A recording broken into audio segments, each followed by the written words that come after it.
All right, let's see if I can share my screen because today I want to go through a slightly different skill, meaning I want to show just exactly how fast we should be able to rule out deals if you have the right details. Okay, so today we have this deal 5314 Hafines Boulevard in Royse City, 75189.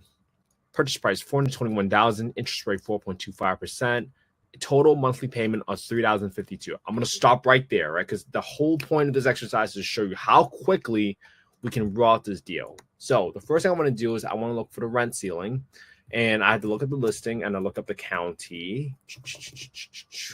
This is in Rockwall County. So when I Google HUD-FMR, because I'm looking for the rent ceiling, Rockwall County, I'll click on access to small area FMRs.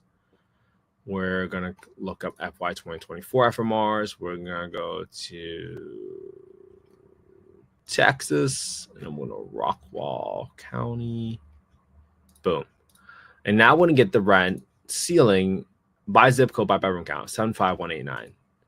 75189. And you're going to see that the rent ceiling for a property here is $3,660.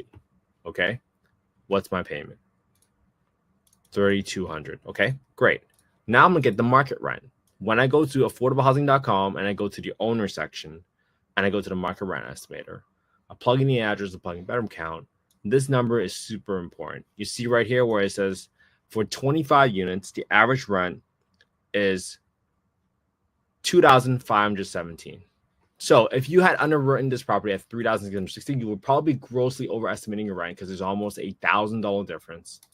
And when we underwrite, we have to underwrite using the market rents. Why? Because of the rent reasonableness test. There's very few and far in between exceptions where the housing authority are going to pay a little bit more. And you could probably do this if you want to call the local housing authority and ask them, hey, what situations would you actually be allowed to charge above market rent? Certain areas like Cleveland, Boston, New York, where some standards of living are higher or some housing authorities make certain adjustments because of the budget they have, that's okay. But if you remember the rent reasonableness test, and this is the Housing Choice Voucher Program guidebook, if you go to 2.2, it says that in conducting rent reasonableness, the PHA or the Public Housing Authority must determine whether the rent to the owner is a reasonable rent in comparison to rent for other comparable unassisted units. So when you see that for 25 units within a 1.5 mile radius, the average rent is $2,500, that's probably going to be the most reasonable rent. And how we rule out this deal is by looking at the total payment. You now know for sure that this deal will not cash flow because $2,500 is well below $3,200 before any expenses, right? Before maintenance, CapEx, vacancy, property management, which usually comes up to about 25%, right? Or even if you say, hey, what if I got $3,660 for this property? Chances are that includes utilities. But if you want to know, right, even you got $3,660 and you took out 25% for expenses, for 10% for maintenance, 10% for property management, and 5% for vacancy, right? You multiply that number by 75%, 0.75, and you will come back to the same amount before even utilities that the number is still lower. So I wanted to go through that exercise today, and I'm not going to go through the spreadsheet. If you want to copy the spreadsheet, go ahead. Just go to affordablehousing.io, go to the get deal analysis tool right here on the top right, affordablehousing.io, not .com, and just submit your details and you'll be automatically sent the proper spreadsheet. But the whole reason why I want to go through this exercise with all of you today is because I want to show you guys how quickly we ruled out this deal. If I had not gone through that much explanation, we were done analyzing the deal in probably less than 2 minutes. What did we do? We didn't even look at the condition of the property. We looked at the disclosed monthly payment of $3,200. We looked at the county on Zillow. I didn't even bother looking at the photos. We looked at the FMR by going to HUD-FMR, going to the state and the county, and getting the rent ceiling for the zip code by bedroom count. I then compared that against the market rent I saw on affordablehousing.com. And I saw that the market rent on affordablehousing.com was much, much lower, almost by $1,000. So because of the rent reasonableness test, I saw that for $2,500, there was no way I was going to cash flow on it. And then even if I took in the best case scenario of the $3,600 number that we saw today on the FMR, even in that case, after I deduct expenses, by taking out 25% of that number, before even utilities, I knew that was well below. So I knew right then and there that this was going to be a negative cash flow deal. Now, obviously, this is not investment advice, not soliciting any investments at all. I'm simply showing you guys the thought process that goes through my head on how to quickly roll out deals. Because what's most important? We want to avoid burnout.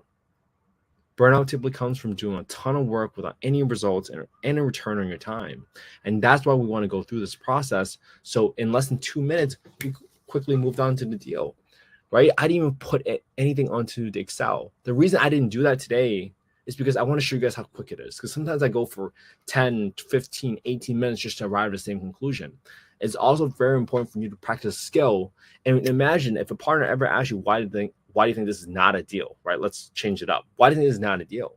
You show them how quickly you analyze the deal and how you quickly root out the deal. And that shows mastery and proficiency at a whole nother level that creates confidence in yourself. And most importantly, that people have confidence in you. And that's why we do this. That's why we do this together, so we can get better every single day. And you're probably going to look at this video today and find a way to explain something better. That's okay. Explain it better than I did. Please, that's the whole point. We're trying to get better together. I don't want to be the best at this. I'm really hoping you guys can just copy my homework, look at the same property I looked at today, using the same spreadsheet. If you want to go to spreadsheet route, or just make the same video. And if you can't copy my homework on a 2-minute video, come on, you guys can do it. I know you can. So copy my homework, put it on your own YouTube channel, and then build up that track record, that consistency. That's what we're looking for. So that when time comes and you really spot a deal, someone's going to ask you, why do you think this is a deal? Well, at that point in time, you can say, hey, I know this is a deal because I've looked at deals for the past 251 days, and they were all not deals. Might that give you some more confidence in that you know what you're doing? I certainly hope so. All right. I hope you all have an amazing day. I'll see you again tomorrow for day 252. Let's keep these daily habits going. I'll see you guys all tomorrow. Have a good one.